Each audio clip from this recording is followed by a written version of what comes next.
দর্শন হয়ে তারপরে আমরা মন্দির দর্শনে বেরোবো আজকে।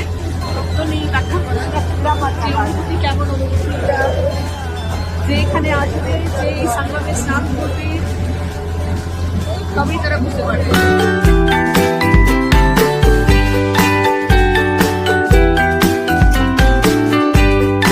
প্রিয় দর্শক, আরও নিত্য নতুন ভিডিওর আপডেট পাওয়ার জন্য আমাদের ইউটিউব চ্যানেলটিকে লাইক, কমেন্ট, শেয়ার এবং সাবস্ক্রাইব করুন।